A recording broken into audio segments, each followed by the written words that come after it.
So the first point is no individual adhikar. Second is compulsory, you have to be part of the samudaya into which you are born. Mandatory. Third point is, I will introduce a system of categories, 5 categories.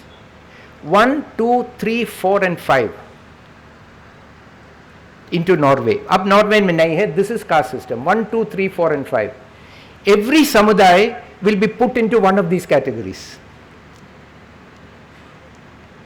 1, 2, 3, 4 and 5. अगर 1 and 2 में आपको समुदाय, जिस समुदाय को 1 and 2 category में आता है, बहुत राइट्स, पूरा राइट्स मिलेगा, पूरा प्रिविलेजेस मिलेगा. They can do whatever they want. 3 में भी बहुत मिलेगा लेकिन थोड़ा कम, 4 में उससे कम. लेकिन 5th कैटेगरी में जो समुदाय डाला जाएगा उनका पूरा राइट्स छीना जाएगा. All your rights that you have under law, international law, constitutional law, all will be removed from you, stripped from you. Category 5 में जो समुदाय डाला जाएगा उनका कोई अधिकार नहीं होगा.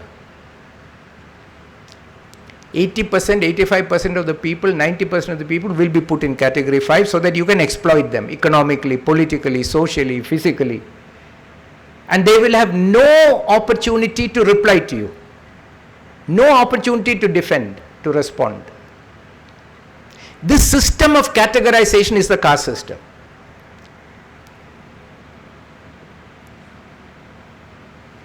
कास्ट सिस्टम वो सिस्टम है जो समुदाय को कैटेगराइज करते हैं 5 कैटेगरी में. क्यों? अधिकार देने के लिए और लेने के लिए. यह कास्ट सिस्टम है. इसको एनाहिलेट करने के लिए बाबा साहब ने हमको कहा है. समुदाय को एनाहिलेट के लिए नहीं, इस कैटेगराइजेशन सिस्टम. वेद, ये शास्त्र वेद में नहीं है तो किसने बनाया चित्पावन को ब्राह्मण? किसने कैटेगराइज किया? किसने महर को 5th कैटेगरी में क्लासिफाई किया? किसने किया? ये एहसान भीम हो तेरा, जिसने अपने हाथों से एक सुंदर दिया सवेरा. एहसान भीम हो तेरा, एहसान भीम हो तेरा. Thank you very much all of you.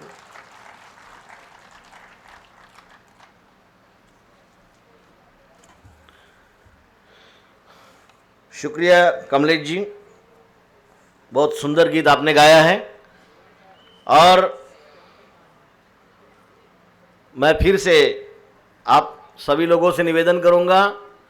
अच्छा हुआ, थैंक गॉड, बिकॉज उस लिस्ट में they've got donkey, buffalo, all these things, and then in the middle of that they are saying Brahmin, Kshatriya, वैश्य, शूद्र इन द पुरुष सूक्ता. बट जाति अगर किसी को है, गुरु कहते हैं कि जाति भेद नहीं है, एक ही जाति है दुनिया में मनुष्य के लिए. अगर जाति भेद है वो सिर्फ इन 4 ग्रुप्स के लिए है, हम जाति नहीं है. क्योंकि अगर जाती बनना है तो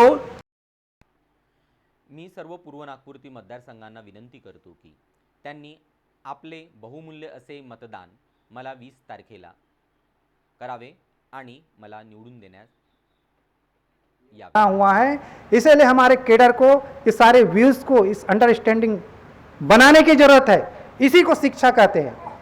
यदि हम इंजीनियरिंग कर लिया तो वो कोई शिक्षा नहीं है, वो एक सिलेबस है रोजगार के लिए. मैं इंजीनियर हूँ तो मेरा एक सिलेबस है, वो केवल इलेक्ट्रिसिटी डिपार्टमेंट को चलाने के लिए मुझे कुछ जानकारी दे दी गई और वो उस ऑर्गेनाइजेशन में काम कर सकता हूँ. लेकिन समाज व्यवस्था, आर्थिक संसाधन, वित्तीय स्थिरता जो मिलने वाली है उसकी तैयारी हमारी क्यों नहीं होती, ये हमको समझ बनाने की जरूरत है. तो जब ये समझ बनेगी इसका मतलब है हम बाबा साहब को समझने लगे हैं.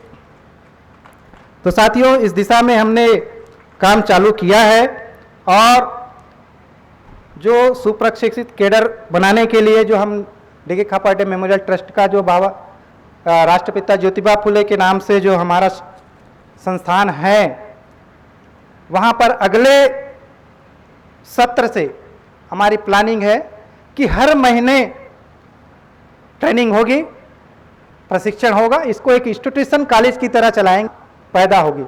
तो ये जो उनका जो जाल है कैसे बिछा इस देश के अंदर, वो उसको समझने के लिए मैं इसको रिफर कर रहा हूं। और इनके जो कबीले के जो नेता है, लीडर है, जो लोगों को प्रबोधित करते हैं, ट्रेंड करते हैं, उनको घूस दिया जाए करके इस देश के अंदर में व्यवस्था को नियंत्रण करने का राजनीतिक एजेंडा लेकर के आए और पूरा राष्ट्रीय लेवल पर इसको स्थापित कर दिया। और हमारा जो मूल निवासियों का जो आंदोलन था, मूल निवासी महापुरुषों का आंदोलन था, वो खत्म कर दिया। इसीलिए आप देखेंगे हमारे संपत्ति छीनने का केवल एक कारण नहीं है, आपका संपत्ति प्रोटेक्टेड नहीं रहा। कभी फंडामेंटल राइट के अंदर होता था संपत्ति का अधिकार, वो भी बाहर चला गया। हमारे जो इस देश आजाद होता है 1950 में, उसके पहले लगभग 450 रियासत थे, उसमें 257 रियासत तो ट्राइबलों की थी। उनके पास जो संपत्ति बची उसको भी उनने सीलिंग एक्ट के प्रावधान ला करके उसको भी छीन लिया, उसको भी बाहर कर दिया। अब वो सीलिंग एक्ट भविष्य में नहीं लाने वाले, इसकी डिमांड कौन करेगा? जो हमारे महापुरुषों को आंदोलन को समझेगा, संपूर्ण संपत्ति का अधिकार और स्वतंत्रता नहीं मिलेगा, तब तक हम नहीं कर सकते। और इस तरीके के इसके लिए हमारी कमेटी बनी हुई है और उसको शीघ्र ही हम अमली जामा पहना रहे हैं। उसके डेडिकेटेड एक प्रबंधक टीम बना रहे हैं। वो केवल ये हमारा जो इंस्टीट्यूशन को चलाने के लिए, ट्रेनिंग में इंस्टीट्यूट को चलाने के लिए काम करेगी।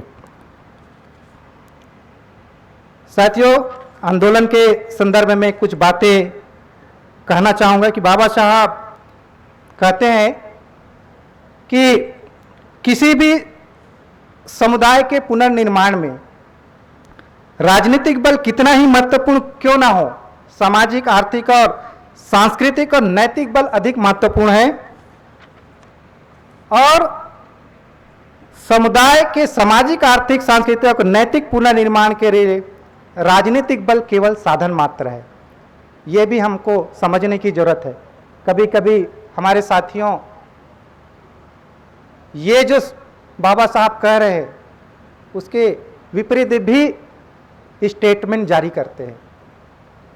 ये अलग बात है, कई संगठने हैं वो अलग तरीके से परिभाषित करते हैं, अलग अलग बातों फील्ड में बताते हैं। लेकिन हमको बाबा साहब के फॉलोवर है, इसीलिए बाबा साहब ने जो राजनीतिक आंदोलन के बजाय सामाजिक आंदोलन पर ज़्यादा जोर दिया था। हमको सामाजिक जो ताना बाना है, जो हमारे सामुदायिक व्यवस्था है, जो हमारी ये मूल निवासी व्यवस्था है, सभ्यता है, उसको बनाने पर ज़्यादा जोर देना पड़ेगा। यदि वो ताना बाना बनेगा तो वो जो राजनीतिक परिवर्तन है, राजनीतिक आंदोलन है, उसको बनने में टाइम नहीं लगेगा। अदरवाइज राजनीतिक आंदोलन आप चलाएंगे, आपके सामने ये ताना बाना का जो कमी जो है हर क्षण आपको खत्म कर देगा, आगे ले जाए खत्म, आप स्ट्रगल करके खत्म हो जाएंगे। और वो हमारे साथ हो रहा है। सारे संगठन के लोग 99% इस समाज के लोग राजनीतिक विचार रखते हैं, राजनीतिक सोचते हैं, राजनीतिक परिवर्तन से, सत्ता परिवर्तन से व्यवस्था परिवर्तन की बात ऐसा प्रस्थापित करने का प्रयास करते हैं। लेकिन ये सत्य है कि आज भी वो इतने सालों बाद विफल है। तो इस बात को ध्यान रखने की जरूरत है। तो हम बाबा साहब के आंदोलन चलाने वाले लोग हैं, फुले साहब के आंदोलन चलाने वाले लोग हैं। हमने ये महसूस किया, इसीलिए हम इंस्टीट्यूशनलाइजेशन की प्रक्रिया में, स्टेबल ऑर्गेनाइजेशन देने की प्रक्रिया में हम आगे बढ़ रहे हैं। और आगे संगठन ने पिछला निर्णय भी लिया। मैं आपको केडर साथियों को याद दिलाना चाहूँगा हमारे पिछले कार्यकारिणी में कि ये जो हमारा संस्थान है उसके 3 रीजनल सेंटर भी हम शीघ्र चालू करेंगे। ये हमारे प्लानिंग का रहा है, हमारे पिछले कार्यकारिणी ने इसका निर्णय तय किया था। इस पर भी हमको शीघ्र आगे बढ़ने की जरूरत है। ये भी आपके प्राइम एजेंडा में होना चाहिए, जिसमें पहला राजमंड्री आंध्र प्रदेश में साउथ क्षेत्र के लिए, और बोध गया बिहार में हमारी जो जमीन है वहाँ पर। तीसरा जो नॉर्थ, जो दिल्ली क्षेत्र में हमारे साथी कुछ जमीन का तलाश भी कर रहे थे। 3 जगह रीजनल सेंटर, इसका जो एक्सटेंशन सेंटर हम वहाँ डेवलप करने के लिए सोच रहे हैं। इस तो अभी यहाँ जो बेसिक कार्य तो कंप्लीट हो गया है, जो हमारा सेंटर जो नागपुर का है, उसके लिए सतत संचालन के लिए शीघ्र जनवरी में हम एक कैलेंडर जारी करेंगे। उसके पहले हमारे प्रबंधक मंडल की टीम भी गठित हो जाएगी। साथियों, एक और जो इसी को हम 3 सूत्री कार्यक्रम में एक टारगेट बनाया है, हमारे आगामी कार्यकाल में हम इसको निश्चित ही पूरा करेंगे।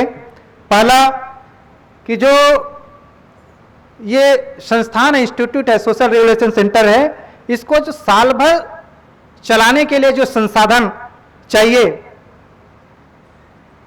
उसको कैसे डेवलप करें, कैसे वो आएंगे, कैसे उसकी डेडिकेटेड टीम जो उसको एक ऑर्गेनाइजेशन की तरह काम करते हुए, जैसे फॉर्मल ऑर्गेनाइजेशन में हम कॉलेज को ऑटोनॉमस बॉडी चलाते हैं उस तरीके से, तो उसके लिए एक कार्रवाई करेंगे। दूसरा हमारा महत्वपूर्ण विंग है जो मीडिया और पब्लिकेशन, वो हमको बहुत तो उसमें कमी नजर आता है। हमारे पब्लिकेशन भी लिमिटेड हो चुकी है, उसकी संख्या, सर्कुलेशन कम हो चुका है, मीडिया का भी। तो आज के समय जो कॉर्पोरेट वर्किंग स्टाइल है, जो मीडिया हाउस जैसे काम करती है, उसका जो ग्रोथ का सिद्धांत है वो कैसे मैनेजमेंट करती है, उसको ध्यान में रखते हुए हम कैसे राज्यों तक पहुंच बनाए। अभी हम केंद्र स्तर पर हमारे MNT के माध्यम से और पब्लिकेशन जो है चल रहा है, तो ये सेंट्रल स्तर पे चल रहा है, लेकिन ये स्टेट में इसका प्रभाव नहीं दिखता है, इसका कार्यशैली वहाँ पे नज़र नहीं आता है, जिसके कारण इसका जो ग्रोथ हमारा होना चाहिए, हमारा विचार को हम जनमानस तक, हमारे आबादी तक पहुँचाना चाहिए, उसमें बाधाएं पहुँचती है। तो उसके लिए भी हम एक योजना बना करके काम कर रहे हैं। इसमें भी एक हमारी कमेटी ने रिपोर्ट बना रखी है, वो शीघ्र ही उसको हम लोग फाइनल करेंगे। तीसरा जो हमने प्लान बताया था फुल टाइमर का, वो मैं बता ही चुका।